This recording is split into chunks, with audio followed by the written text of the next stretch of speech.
శ్రీమాత్రే నమః.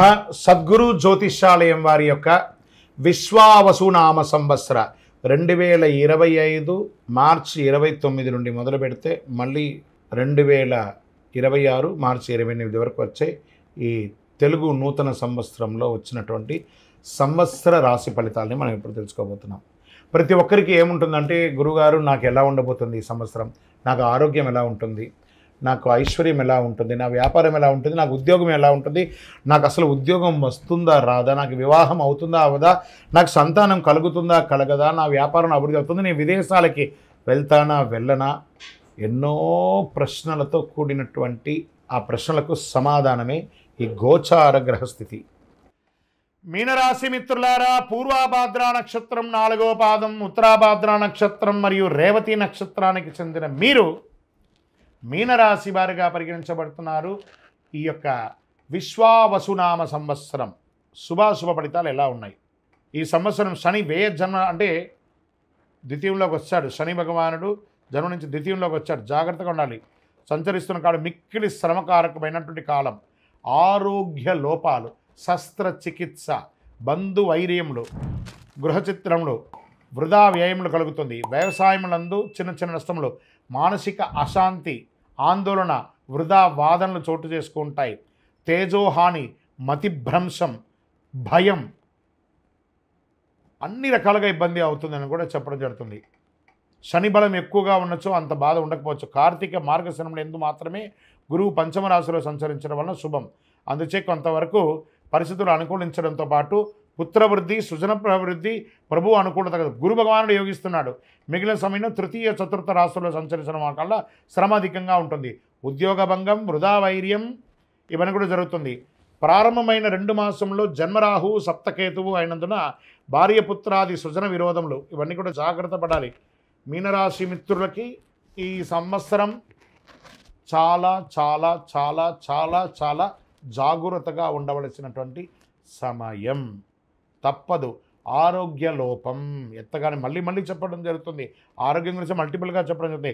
వైశాఖ బహుళ నుండి ద్వాదశ రాహువు షష్టమ కేతు అయినందున లాభం వస్తుంది.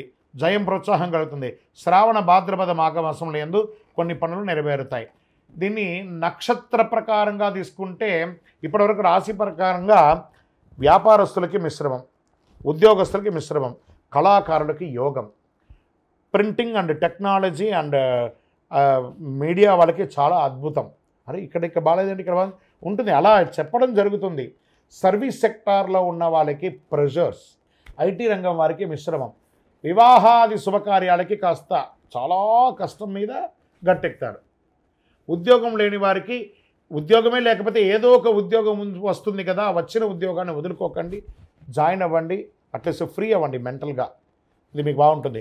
అన్నిటికంటే మీ యొక్క వ్యక్తిగతమైనటువంటి కాస్మెటిక్స్ అవన్నీ వాడుతుంటారు చూసారా, మీ శరీరానికి కావాల్సినవని, అవన్నీ జాగ్రత్తగా వాడండి. దానివల్ల రియాక్షన్ వచ్చి మీ స్కిన్ మీద ప్రాబ్లం పడే అవకాశాలు ఉన్నాయి. ఓవరాల్గా గమ్ గణపతి నమః, నోరు కంట్రోల్గా పెట్టుకోండి, అన్నీ బాగా ఉంటుంది. నక్షత్రపరంగా తీసుకుంటే పూర్వభాద్ర వారికి సంవత్సర ఆరంభం నుండి వైశాఖ పూర్వార్థం వరకు, తిరిగి భాద్రపద బహుళం నుండి మాఘ పూర్వార్థం వరకు జన్మ నక్షత్రంలో శని, సంవత్సరారంభం నుండి కార్తీక బహుళం వరకు జన్మ నక్షత్రం నందు రాహు సంచరిస్తున్నాడు. ఉత్తరాభాద్ర వారికి వైశాఖ బహుళం నుండి భాద్రపద బహుళం వరకు జన్మ నక్షత్రం నందు శని సంచరిస్తున్నారు. రేవతి వారికి మార్గశిర శుక్లం నుండి సంవత్సరాంతం వరకు నైదన తార యందు కేతు సంచరిస్తున్నారు. సంవత్సర ఆరంభం నుండి ఆషాఢ బహుళం వరకు కేతు మేధ కలదు. ఈ సంవత్సరం మీరు శని గురువులకు శాంతులు చేసుకోవాలి, తప్పదు. మీ లక్కీ నంబర్ 8 మరియు 9 అనిగా చెప్పడం జరుగుతుంది. మీ వయస్సు ఎంత ఉందో అన్ని దీపాలను ప్రతి శనివారం అవకాశం ఉంటే ఒక 19 శనివారాలు మీ వయసుకు తగ్గట్టుగా అన్ని వయసులో నువ్వుల నూనెతో దీపం వెలిగించండి. మీ ఇష్టదైవ ప్రార్థన, కులదైవ ప్రార్థన చేయండి. బ్లూ కలర్ ఎక్కువ వాడండి, గ్రీన్ కలర్ ఎక్కువ వాడండి. అవసరం. ఒక పేదవాళ్ళకి ఒక చెప్పులు దానం ఇవ్వండి, 9 అనే సంఖ్య. మంచినీళ్ళు ఏర్పాటు చేయండి, మజ్జిగ ఇవ్వండి, పానకం ఇవ్వండి. ఇవన్నీ కూడా చాలా మంచిది అన్నమాట ఈ యొక్క సమయంలో. మీనరాశి మిత్రులారా, మీరు బాగా ఉండాలని నేను మనస్ఫూర్తిగా కోరుకుంటున్నాను.